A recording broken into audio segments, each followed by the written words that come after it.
Hello friends, माँ Saraswati classes के YouTube channel पर आप सभी का स्वागत है। दिल्ली पुलिस कांस्टेबल कंप्यूटर के प्रीवियस ईयर क्वेश्चन को कवर करते हुए ये हमारी वीडियो लेक्चर सीरीज चल रही है। इसमें हम आज इस वीडियो लेक्चर में सेट 13 को डिस्कस करने वाले हैं, जो कि 8 दिसंबर 2020 की सेकेंड शिफ्ट में जो भी क्वेश्चन पूछे गए हैं उन क्वेश्चन को कवर कर रहे हैं। आपको बता दें कि कंप्यूटर की कंप्लीट थ्योरी और इसके प्रीवियस ईयर क्वेश्चन को कवर करते हुए ये हमारी एक सीरीज जो चल रही है उन सभी को आप देख सकते हैं प्लेलिस्ट में जाकर के। प्लेलिस्ट का लिंक आपको इस वीडियो के डिस्क्रिप्शन बॉक्स में मिल जाएगा। और अगर आप सभी क्लासेस को अच्छे से ज्वाइन करते हैं, देखते हैं, सभी पॉइंट्स जो आपको बताए गए हैं उनको याद करते हैं, तो आप 100% डेफिनेटली 9 आउट ऑफ 10 ये आप अपने एग्ज़ाम में स्कोर कर सकते हैं। चाहे फिर आपका वो कांस्टेबल का एग्ज़ाम हो, हेड कांस्टेबल मिनिस्ट्रियल के लिए हो, या फिर AWO TPO की पोस्ट के लिए हो।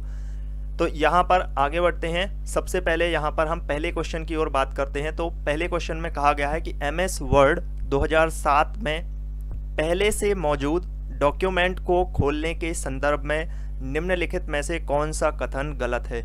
यहाँ पर आपको गलत स्टेटमेंट बताना है। अब आप पहले से ही ये चीज़ जानते होंगे कि जब भी हम कोई MS वर्ड या MS एक्सेल इस तरीके से बात करें, अगर MS ऑफिस के किसी सॉफ्टवेयर की, तो आप उसमें जो भी काम कर रहे हैं, अब जैसे डॉक्यूमेंट खोल रहे हैं, तो डॉक्यूमेंट आप एक तरीके से नहीं, आप कई तरीके से डॉक्यूमेंट खोल सकते हैं। आप माउस से क्लिक करके खोल सकते हैं, आप कीबोर्ड से शॉर्टकट की का उपयोग करके उसको खोल सकते हैं। आप इस तरीके से आप एक ही जो फंक्शन है उसको कई तरीके से ऑपरेट कर सकते हैं।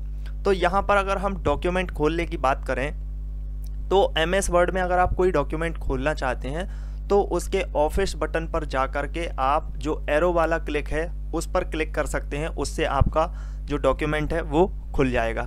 फर्स्ट ऑप्शन में कहा गया है कि MS वर्ड डॉक्यूमेंट के लिए शॉर्टकट की कंट्रोल M है। देखिए, कंट्रोल M से आप डॉक्यूमेंट नहीं खोल सकते हैं। कंट्रोल M जो शॉर्टकट की है, इसका उपयोग होता है इंडेंट के लिए। अभी आपको मैं बताऊंगा कि इंडेंट क्या होता है। इससे पहले इंडेंट का ही क्वेश्चन पूछा गया है किसी शिफ्ट में, मैंने वहां पे बताया हुआ था कि इंडेंट क्या होता है। तो जब आप राइट की साइड पर इंडेंट करना चाहते हैं पैराग्राफ में, तो आप कंट्रोल+M इस शॉर्टकट की का उपयोग कर सकते हैं। जो आप वर्ड पर डॉक्यूमेंट अगर खोलना चाहते हैं, जो पहले से आपने बनाया हुआ डॉक्यूमेंट था, उसको सेव किया हुआ था, यहाँ पर ध्यान रखना क्या कह रहा है, पहले से मौजूद डॉक्यूमेंट को, यानी आपने कोई डॉक्यूमेंट बना लिया, उसको आपने अपने PC पर सेव कर लिया, अब उसको आप MS वर्ड पर ओपन कर रहे हैं। तो अगर आप पहले से मौजूद डॉक्यूमेंट को खोलना चाहते हैं तो आप कंट्रोल+O का उपयोग कर सकते हैं। तो ये बात यहाँ पर क्या है, बिल्कुल सही है। थर्ड ऑप्शन में है कि आप ओपन पर क्लिक करके जो ऑप्शन वहाँ पर विंडो आ जाती है उस पे से भी आप फाइल पर डबल क्लिक कर दें तो भी आपकी जो डॉक्यूमेंट है वो ओपन हो जाएगा। तो यहाँ पर आपको बता दें कि इसके जो पहला स्टेटमेंट है वो सही है, दूसरा स्टेटमेंट है वो सही है, तीसरा स्टेटमेंट है वो भी सही है, लेकिन फर्स्ट स्टेटमेंट जो है यहाँ पर वो अगर हम बात करें तो ये स्टेटमेंट क्या हो जाता है, गलत हो जाता है। क्योंकि कंट्रोल M से आप क्या कर सकते हैं, अपने पैराग्राफ में जो आप तैयार कर रहे हैं उसको अगर आप राइट साइड की ओर इंडेंट करना चाहते हैं तो वो कंट्रोल M से इंडेंट होगा। कंट्रोल M से आपका डॉक्यूमेंट ओपन नहीं होगा। आइए इसको हम MS वर्ड पर देख लेते हैं तो और अच्छे से आप इसे याद कर पाएंगे, समझ पाएंगे। ये देखिएगा, मैंने यहाँ पर आपके सामने MS वर्ड को ओपन किया है। अब यहाँ पर मैं अगर कंट्रोल+M, पहले मैं शॉर्टकट की का उपयोग करके खोलता हूँ इसको। चलो शॉर्टकट की से नहीं, ऑप्शन वाइज देख लेते हैं। हाँ, शॉर्टकट की ऑप्शन पहला ये था कि कंट्रोल+M आपको प्रेस करेंगे तो आपका क्या डॉक्यूमेंट खुलेगा क्या या नहीं खुलेगा। तो कंट्रोल+M जैसे ही मैंने किया तो यहाँ पर आप देखेंगे, मान लीजिएगा मैं कुछ यहाँ पर टाइप कर लेता हूँ ताकि आपको समझ में आ सके। ठीक है, ये मैंने अपना नाम टाइप कर लिया है। अब मैं कंट्रोल+M कर रहा हूँ तो ये क्या हो रहा है, ये इंडेंट हो रहा है। कहाँ पे इंडेंट हो रहा है, इसी को इंडेंट बोलते हैं। इसी को क्या बोलते हैं, इंडेंट होना। कंट्रोल+M से कहाँ पे हो रहा है, ये इस तरीके से आपका पैराग्राफ क्या होता जा रहा है, इंडेंट होता जा रहा है। तो इसके लिए शॉर्टकट की क्या है, कंट्रोल+M। तो कंट्रोल M से आपका डॉक्यूमेंट नहीं खुला। सेकंड ऑप्शन ये था कि आप ऑफिस पर जा कर के, तो देखो ऑफिस वाली जो विंडो है वो क्या है, ये है, आपको दिख रहा होगा जहाँ पर मेरा कर्सर रखा है उसको ऑफिस बटन बोलते हैं। ऑफिस बटन पे जाएंगे आप, तो यहाँ पर आप क्या करेंगे, ओपन वाले पर जा कर के माउस से इसको सिलेक्ट कर सकते हैं। ओपन पर जाएंगे तो ये देखिए यहाँ पर आ चुके हैं। अब मान लीजिएगा यहाँ पर मेरा कोई वर्ड का पहले से डॉक्यूमेंट तैयार होता और मैं इसे इस तरीके से खोलना चाहता तो इसको ऐसे खोल सकता था। तो सेकंड ऑप्शन आप समझ चुके हैं कि क्या है। थर्ड ऑप्शन में ये था कि आप Ctrl+O जो शॉर्टकट की है उससे भी कर सकते हैं। तो देखो मैंने Ctrl+O जैसे ही शॉर्टकट की अपने कीबोर्ड पर प्रेस की, ये यहाँ पर ओपन हो गया। अब यहाँ से आप अपने डॉक्यूमेंट को ओपन कर सकते हैं। फोर्थ ऑप्शन ये था कि आप ऑफिस वाले बटन पर जा करके इसको मैनुअली जो ओपन वाला टैब है इस पर डबल क्लिक करेंगे तो भी ये क्या हो जाएगा, ओपन हो जाएगा। तो यहाँ पर ये क्या हो चुका है, डबल, मैंने जैसे ही डबल क्लिक किया तो यहाँ पर आपका MS ऑफिस में अगर मेरा यहाँ पर कोई डॉक्यूमेंट होता तो वो ऑटोमेटिक यहाँ पर पूरा ओपन ही हो जाता। ठीक है, तो ये चारों ऑप्शन आप समझ चुके होंगे, इनको आप याद रखें, इस तरीके से क्वेश्चन पूछा भी जा सकता है। ठीक है, तो MS वर्ड में आप डॉक्यूमेंट खोलना चाहते हैं तो इस तरीके से भी खोल सकते हैं। देख रहे हैं ना आप, आपके एग्जाम में जो क्वेश्चन आते हैं वो काफ़ी कंसेप्चुअल क्वेश्चन आते हैं। वो आपसे तभी बनेंगे जब आपने इसको इस तरीके से पढ़ा होगा कि उसको क्वेश्चन के साथ आपने प्रैक्टिकली उसको तौर पे समझा होगा। अगर आप थ्योरेटिकली तौर पे समझते हैं तो वो थ्योरी वाले क्वेश्चन तो बन जाएंगे लेकिन ऐसे क्वेश्चन आपसे नहीं बनेंगे। ठीक है, तो इसके लिए मैं जिस तरीके से आपको यहाँ पर कवर करवा रहा हूँ ऐसे आप कवर करते जाइएगा, सारी चीज़ें आपकी कवर हो जाएंगी। तो पहला ऑप्शन सही हो जाता है, दूसरा ऑप्शन भी यहाँ पर सही हो जाता है, यानी दूसरा ऑप्शन सही हो जाता है, तीसरा भी सही हो जाता है, चौथा भी सही हो जाता है, लेकिन पहला ऑप्शन यहाँ पर क्या है, गलत हो जाता है। Ctrl+M जो है वो गलत है। तो हमारा आंसर यही है, क्योंकि यहाँ पर स्टेटमेंट जो पूछा गया है वो रॉन्ग स्टेटमेंट पूछा गया है। आगे बढ़ते हैं, इसमें कहा गया है कि निम्नलिखित में से कौन सा फंक्शन MS एक्सेल के लिए वर्तमान दिनांक और समय दिखाता है। तो MS एक्सेल पे आप क्या करना चाहते हैं, अब यहाँ पर एक्सेल की बात की गई है तो एक्सेल में अगर आप टाइम जो प्रेजेंट में टाइम है और जो टाइम के साथ साथ डेट है उसको अगर देखना चाहते हैं तो उसके लिए आपको जो फंक्शन यूज़ करना होगा वो होगा नाउ फंक्शन पर आप इसको चेक कर सकते हैं। आइए मैं आपको MS एक्सेल पर लेकर के चलता हूँ, उसमें आपको दिखाता हूँ कि नाउ पे आप कैसे कर सकते हैं। जितनी भी इंपॉर्टेंट चीज़ें हैं वो भी मैं आपको बताऊंगा। तो यहाँ पर हम MS एक्सेल पर आ चुके हैं। अब यहाँ पर आपको MS एक्सेल में ये भी पता होना चाहिए कि नाउ होता कहाँ पे है। तो जैसे मैं यहाँ पर होम टैब है, यहाँ पर आपके टैब बने हुए हैं, होम हो गया, इंसर्ट हो गया, पेज लेआउट हो गया, फॉर्मूलेज हो गया, डेटा हो गया, रिव्यू हो गया, व्यू हो गया, ये आपके टैब हैं। तो मैं यहाँ पर फॉर्मूले वाले टैब पर क्लिक कर लेता हूँ। अब फॉर्मूले वाले टैब पर मैंने जैसे ही क्लिक किया तो यहाँ पर आप देख रहे होंगे डेट एंड टाइम। इस पर अगर मैं सेलेक्ट करूँगा तो डिफरेंट यहाँ पर फंक्शन ओपन हो जाएंगे। अब इसमें यहाँ पर आप देखेंगे तो नाउ ये लिखा हुआ है। तो यहाँ पर जैसे ही मैंने नाउ लिखा और इसको ओके किया तो ये देखिएगा जिस टाइम पर मैं ये वीडियो रिकॉर्ड कर रहा हूँ वो टाइम आ गया यहाँ पर, और वो यहाँ पर डेट भी आ चुकी है। पहले डेट लिखी हुई है 4/10/2022, यानी कि 4 अक्टूबर 2022 को ये मैं वीडियो रिकॉर्ड कर रहा हूँ। 11:26 यहाँ पर टाइम आ चुका है।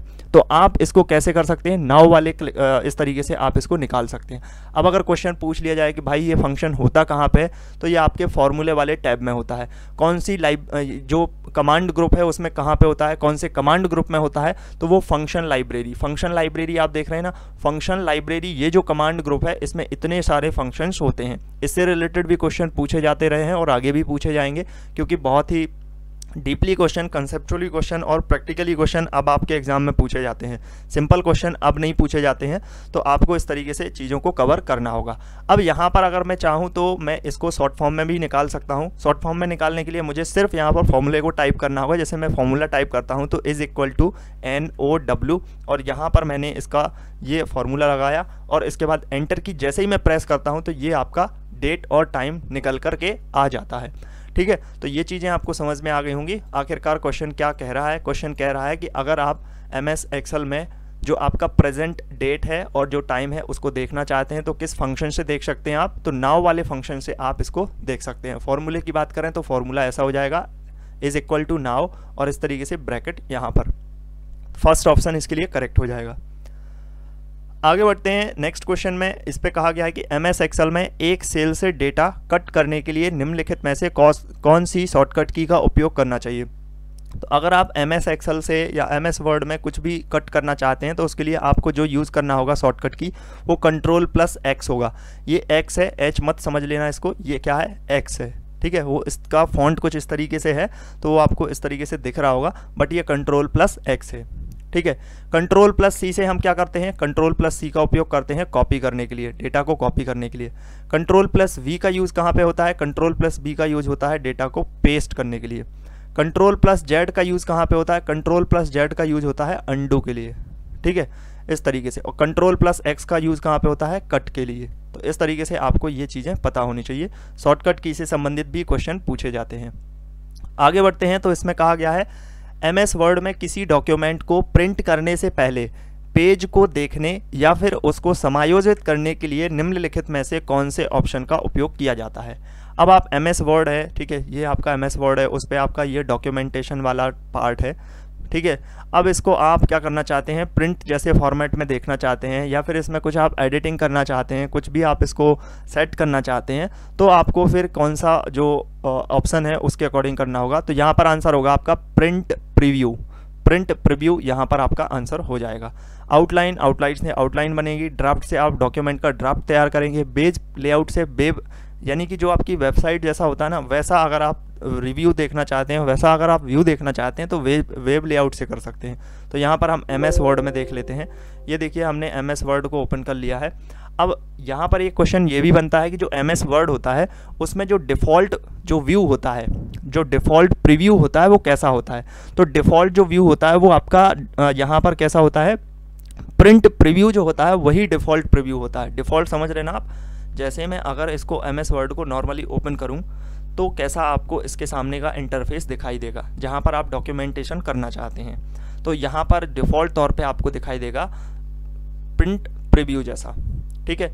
यहां पर आप देख सकते हैं, आप कर्सर की ओर ध्यान देना, ये देखो ये कर्सर रखा है ना, इसमें क्या लिखा है, प्रिंट लेआउट। तो ये क्या है, ये आपका प्रिंट प्रीव्यू ही है, ठीक है। इसके बाद सेकंड पे मैं अगर इसके जो ऑप्शन है उस पर देखता हूँ तो इस पर लिखा है फुल स्क्रीन रीडिंग। अगर मैं इस पर क्लिक कर दूँ तो ये पूरी स्क्रीन पर आ जाएगा, ठीक है। इसके बाद थर्ड पे देखेंगे तो वेब लेआउट लिखा है। वेब लेआउट का मतलब ये है कि आप जो डॉक्यूमेंट यहाँ पर तैयार किए हुए हैं, अगर उसको हम वेबसाइट पर उस डॉक्यूमेंट को अपलोड कर दें और वो मतलब एक वेब पेज बन जाए तो फिर वो कैसा दिखेगा, तो वो उसके लिए वेब लेआउट का यूज़ होता है, ठीक है। इसके बाद नेक्स्ट है यहाँ पर आउटलाइन। आउटलाइन अगर आप करना चाहते हैं तो आउटलाइन हो जाएगा यहाँ पर। और नेक्स्ट यहाँ पर ड्राफ्ट है। तो ये सब चीज़ें आपको कहाँ पर दिख रही हैं, यहाँ पर आपको दिख रही हैं, है ना।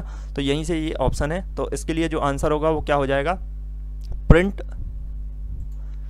प्रीव्यू। ये इसके लिए थर्ड ऑप्शन करेक्ट हो जाएगा। आगे बढ़ते हैं अगले क्वेश्चन पर। तो इसमें है MS वर्ड में निम्नलिखित में से कौन से ऑप्शन का प्रयोग चयनित टेक्स्ट या फिर पैराग्राफ के पीछे के बैकग्राउंड को कलर करने के लिए किया जाता है। अब मान लीजिएगा आपने कोई टेक्स्ट इस तरीके से लिखा है। अब इस वर्ड को क्या करना चाहते हैं आप, इसके पीछे का जो बैकग्राउंड है उसको आप कलरफुल करना चाहते हैं, तो फिर आप कौन सा जो फंक्शन है उसका यूज़ करेंगे। तो इसके लिए फंक्शन यूज किया जाता है शेडिंग। शेडिंग के माध्यम से आप ये कर सकते हैं, ठीक है। यहाँ पर देखो फर्स्ट ऑप्शन से ही समझ में आ रहा है, टेक्स्ट हाईलाइटेड कलर। तो इससे टेक्स्ट आपका हाईलाइट होगा। फॉर्मेट पेंटर से फॉर्मेट आपका क्रिएट होगा। फॉन्ट कलर से आपके फॉन्ट का कलर चेंज हो जाएगा। बट शेडिंग से क्या होगा, शेडिंग से आपका यहाँ पर बैकग्राउंड बनेगा। यहाँ पर हम MS वर्ड पर आकर के देख लेते हैं इसको। MS वर्ड पर आ चुके हैं। यहाँ पर मैं कुछ टाइप कर लेता हूँ, ठीक है। ये मैंने टाइप कर लिया है। टाइप करने के बाद इसको थोड़ा सा बड़ा कर लेते हैं ताकि आपको देखने में आसानी हो, ठीक है। अब मैं इसको क्या करना चाहता हूँ, कलरफुल करना चाहता हूँ। तो कलरफुल नहीं, सॉरी, इसके पीछे बैकग्राउंड बनाना चाहता हूँ। बैकग्राउंड बनाऊंगा तो क्या करूँगा, इसके लिए शेडिंग करना पड़ेगा। और शेडिंग जो है वो यहाँ पर आपको दिख रहा होगा, ये देखो शेडिंग लिख के आ चुका है। तो ये वाला जो फंक्शन होता है इससे शेडिंग हो जाती है। अब यहाँ पर मैंने इस पर क्लिक किया। क्लिक करने के बाद मैं कोई भी कलर यहाँ पर सिलेक्ट करता हूँ तो पूरा का पूरा क्या हो जाएगा, ये आपका इस तरीके से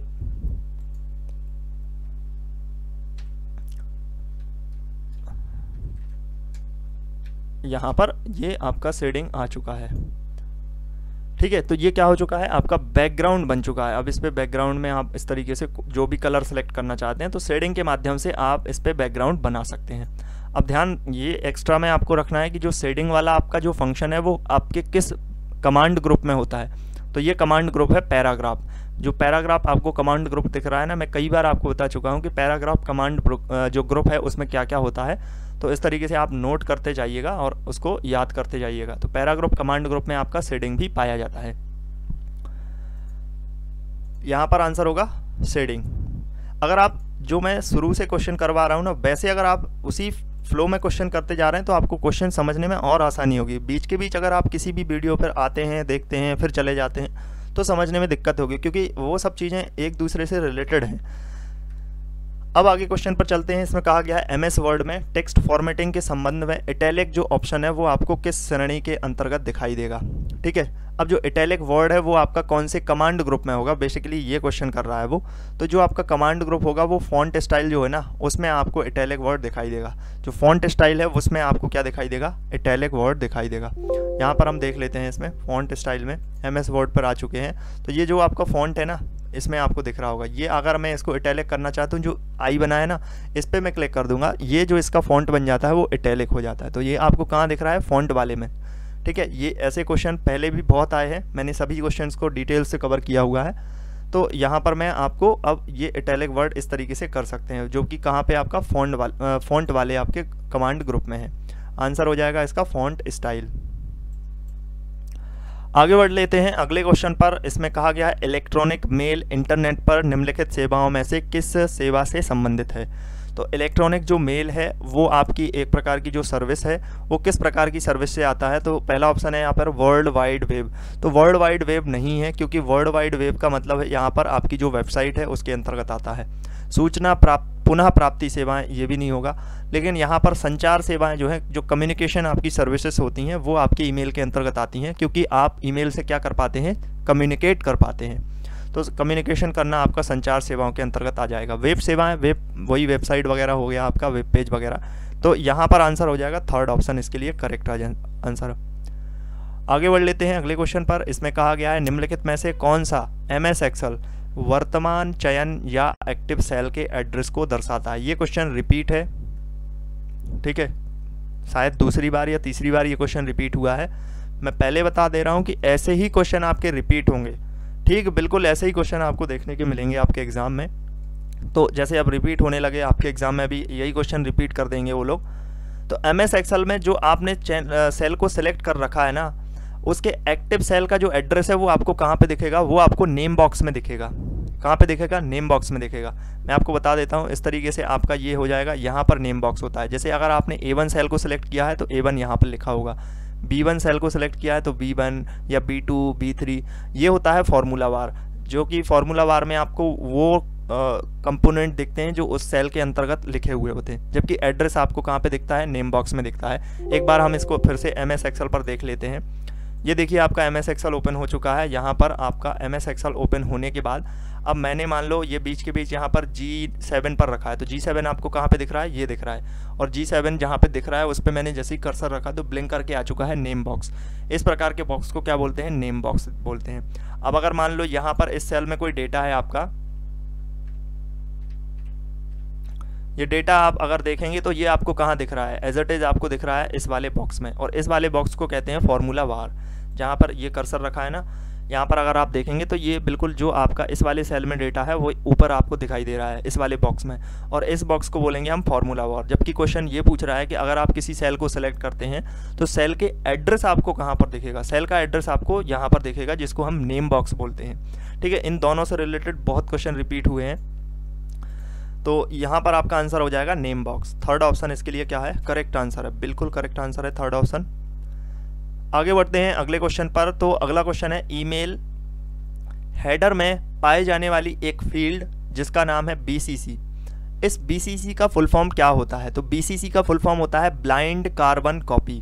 ब्लाइंड कार्बन कॉपी होता है। यहाँ पर मैं आपको बता देता हूँ, ईमेल का कुछ इस तरीके से इंटरफेस होता है। जब भी आप ईमेल कभी आपने किया होगा तो देखा होगा, यहाँ पर आप 2 लिखते हैं, ठीक है, यहाँ पर फिर आपका CC होता है, यहाँ पर आपका BCC होता है, यहाँ पर फिर आपका सब्जेक्ट होता है, इसके बाद यहाँ पर आप कुछ जो भी इसके अंतर्गत कंपोनेंट डॉक्यूमेंट वगैरह है वो लिखना चाहते हैं तो वो होता है। चलो यहाँ पर हम ईमेल को ही देख लेते हैं, एक एक करके चीज़ों को देख लेते हैं ईमेल में कहाँ पर क्या होता है। ये देखिए आपका फ्रॉम है, जहाँ पर आपका एड्रेस होगा, जो आपका ईमेल एड्रेस होगा वो कहाँ पे होगा, फ्रॉम में होगा। टू ऑप्शन में क्या होगा, जिसको आप ईमेल सेंड करना चाहते हैं वो आपका टू में होगा। CC में क्या होगा, CC का फुल फॉर्म है कार्बन कॉपी। कार्बन कॉपी में आप ऐसा ईमेल एड्रेस रखेंगे जिसको आप इसको मतलब कि 2 को भेजना चाहते हैं, बट आप CC को ये बताना चाहते हैं कि मैंने ये वाला मेल इनको भेजा है, यानी कि मेल भी जाएगा, उसका पूरा सब जो पूरा कंपोनेंट है वो सब कुछ चला जाएगा उसमें। तो जैसे मान लो कोई 3 पर्सन है, समझना इस बात को कि सीसी और बीसीसी आखिरकार होते क्या हैं, वो अब यहाँ पर समझना आप। मान लो ये आपकी कंपनी है, या कंपनी नहीं, आपका ही ऑफिस है, दिल्ली पुलिस का आपका ऑफिस है इस तरीके से, ठीक है। अब यहाँ पर क्या है, दिल्ली पुलिस का ऑफिस है, और यहाँ पर नीचे कुछ डिफरेंट आपके जो एम्प्लॉय हैं वो हैं, ठीक है। अब यहाँ पर कोई ऑफिसर है, बड़ा ऑफिसर है, यहाँ पर आप काम कर रहे हैं, ठीक है। अब आपने मेल भेजा, इनको भी भेज दिया, एक इनको मेल भेज दिया आपने, तो यहाँ इनको मेल भेजने के लिए आप क्या लिखेंगे, टू। जिसका आप जो मेल भेज रहे हैं ना, उनके लिए एड्रेस क्या होगा, फ्रॉम। लेकिन आप अपने ऑफिसर को भी बताना चाहते हैं कि ये देखिए मैंने इनको मेल भेजा है, तो एक सीसी इनके लिए भी जाएगी, एक कार्बन कॉपी इनको भी जाएगी, यानी आप इनका एड्रेस भी लिख देंगे सीसी में। तो इनको पता चल जाएगा कि आखिरकार आपने ये मेल भेजा है, इनको भेजा है, और इस तरीके से। अब यहाँ पर बीसीसी को समझना, ठीक है, ये बीसीसी है। अब इनसे जो आपका ये जो ऑफिसर हैं, इनसे भी बड़े एक कोई ऑफिसर है, मान लीजिएगा आपका जो मंत्रालय है वही है, ठीक है। तो यहाँ पर क्या होंगे, बीसीसी होंगे। लेकिन अब चूंकि ये मंत्रालय है, तो ऐसा तो है नहीं कि इनका ईमेल एड्रेस आप हर किसी को बता देंगे। मान लीजिएगा कुछ ऐसा है कि इनका email address personal email address है, या फिर एक ऐसा ईमेल एड्रेस है जो आप हर किसी को नहीं बता सकते। तो आप इसमें बीसीसी में जिसका भी ईमेल एड्रेस डालेंगे ना, वो ना तो आपका 2 को दिखेगा, ना ही आपको सीसी को दिखेगा। उनका ईमेल एड्रेस नहीं दिखेगा, लेकिन ये सभी ईमेल पहुंच जाएंगे, 2 के पास भी पहुंच जाएंगे, सीसी के पास भी पहुंच जाएंगे, बीसीसी के पास पहुंच जाएंगे। लेकिन बीसीसी जो है ना, इनका एड्रेस ये 2 वाला नहीं देख पाएगा, एड्रेस नहीं देख पाएगा। जो ईमेल एड्रेस यहाँ पर होगा ना, वो ये यहाँ पर नहीं देख पाएंगे कि आखिरकार बीसीसी। तो इसको ब्लाइंड कार्बन कॉपी बोलते हैं, ठीक है। ये दोनों चीज़ें आपको समझ में आ गई होंगी, कन्फ्यूज़न नहीं होना चाहिए। अब सीसी का मतलब यह है कि आपने जो कार्बन कॉपी भेजी है, तो जिसको आपने कार्बन कॉपी भेजी है उनका ईमेल एड्रेस 2 वाला पर्सन देख सकता है। जिसको आपने मेल भेजा है वो पर्सन आपका इनका ईमेल एड्रेस देख सकता है। लेकिन आपने बीसीसी जो भेजा है ना, तो 2 वाला पर्सन जो है ना, वो बीसीसी का ईमेल एड्रेस नहीं देख सकता है। बस इसीलिए इसको ब्लाइंड कार्बन कॉपी, ब्लाइंड का मतलब अंधा, तो 2 वाला पर्सन इसको नहीं देख सकता है, ठीक है। उम्मीद है ये चीज़ें आपको समझ में आ गई होंगी। बाकी चीज़ तो आप पहले से ही जानते होंगे कि फ्रॉम क्या होता है, टू क्या होता है, सब्जेक्ट क्या होता है, सब्जेक्ट में आप कोई सब्जेक्ट लिखते हैं। अटैचमेंट आप पहले से जानते होंगे, अटैचमेंट क्या होता है। अटैचमेंट में आप कोई फाइल भेजना चाहते हैं, पीडीएफ फाइल हो गई, डॉक्यूमेंट हो गया, कोई इमेज हो गया, कोई वीडियो हो गया, कुछ इस तरीके से। बाकी ये आपका ईमेल बॉक्स हो गया, यहाँ पर आप सारी डेटा वगैरह जो लिखना चाहते हैं वो आप इस तरीके से लिख सकते हैं। तो ठीक है, आपको ये चीज़ें समझ में आ गई होंगी कि आखिरकार ईमेल में जो आपका सीसी और बीसीसी, इन दोनों में फ़र्क क्या होता है। क्योंकि पता तो सबको होता है कि सीसी जो है वो कार्बन कॉपी है, बीसीसी जो है वो ब्लाइंड कार्बन कॉपी है, लेकिन हो सकता है किसी किसी को ये पता ना हो कि बीसीसी आखिरकार किस लिए यूज़ किया जाता है। ठीक है, तो यहाँ पर फुल फॉर्म पूछा है, आगे चल के इसका फंक्शन पूछ लिया जाए तो आपको पता होना चाहिए। आंसर होगा बीसीसी का full form blind carbon copy. आगे बढ़ लेते हैं। इसमें कहा गया है कि निम्नलिखित में से कौन सा इंटरनेट पर दिखाई देने वाला प्रत्येक वेब पेज से जुड़ा हुआ विशिष्ट एड्रेस को संदर्भित करता है। किसको, स्पेशल एड्रेस को संदर्भित किसके माध्यम से करता है, तो वो आपका आंसर होता है यूआरएल। अब यहाँ पर यूआरएल के फुल फॉर्म की अगर बात करें तो इसका फुल फॉर्म होता है universal resource locator. Full form भी आया है, बताया भी था आपको। तो यूआरएल का फुल फॉर्म क्या है, यूनिवर्सल रिसोर्स लोकेटर। ठीक है, HTTP यहाँ पर लिखा है, HTTP का full form hyper text transfer protocol. ठीक है, एक HTML होता है, HTML, ठीक है, अरे क्या हो रहा है ये, HTM और L, इस तरीके से। जो HTML है इसका अगर फुल फॉर्म की बात करें तो वो होता है हाइपर टेक्स्ट मार्कअप लैंग्वेज, जबकि इसका फुल फॉर्म होता है hyper text transfer protocol. FTP का फुल फॉर्म क्या होता है, तो फाइल ट्रांसफर प्रोटोकॉल, FTP का फुल फॉर्म है। WWW इसका फुल फॉर्म क्या होता है, वर्ल्ड वाइड वेब। तो ये आपको फुल फॉर्म पता हो गए। अब आखिरकार URL क्या होता है वो आपको पता होना चाहिए। देखिए, ये URL होता है जब आप कोई भी वेबसाइट सर्च करते हैं तो पहले उसका होम पेज ओपन हो जाएगा, फिर पेज बाई पेज उसकी चीज़ें ओपन होती चली जाती हैं। तो ये पूरा जो आपको यहाँ तक दिख रहा है ना, ये इसका URL है। आपने देखा भी होगा कभी, उसके जो सर्च बार है उसमें आप देखना, अभी भी आप देख सकते हैं, अपने गूगल पर कोई सर्च करो, वेबसाइट सर्च करो, उसके बाद उसके किसी अन्य पेज पे जाओ, होम पेज के अलावा। तो जैसे ही किसी अन्य पेज पे जाएंगे या आप फिर होम पेज पे भी जाएंगे ना, तो यहाँ पर ऐसा लिखा होगा, जहाँ पे जारगॉन लिखा है ना, यहाँ पर होम लिखा होगा। होम, फिर ऐसे आपका स्लैश लगा होगा, फिर जो भी है HTML HTTP ऐसे कुछ लिखा होगा। तो ये आपका क्या होता है, यूनिवर्सल रिसोर्स लोकेटर होता है, जिसको URL कहते हैं। इसमें क्या होता है, आपके प्रत्येक वेब पेज से जुड़े हुए एड्रेस होते हैं। अब जो आपकी वेबसाइट होती है ना, वो डिफरेंट वेब पेज से मिलकर बनी हुई होती है। जैसे आपकी मान लो कोई किताब है, आपकी कोई बुक है, उसमें कितने सारे पेज होते हैं, ऐसे ही आपकी वेबसाइट में बहुत सारे पेज होते हैं। तो हर एक पेज का अपना खुद का एड्रेस होता है। तो उस हर एक पेज के लिए जो एड्रेस, जो स्पेशल एड्रेस संदर्भित करता है, उसी को URL कहते हैं। समझ रहे हैं ना आप? उम्मीद है ये चीज़ आपको समझ में आ गई होगी कि URL आखिरकार क्या चीज़ है। ठीक है, तो यहाँ पर हमने 10 क्वेश्चन कवर किए, आगे भी इसी तरीके से कवर करते रहेंगे। आप वीडियो को लाइक ज़रूर कर देना, शेयर ज़रूर करना, और चैनल पर नए हैं तो सब्सक्राइब ज़रूर कर लेना। So thank you for watching.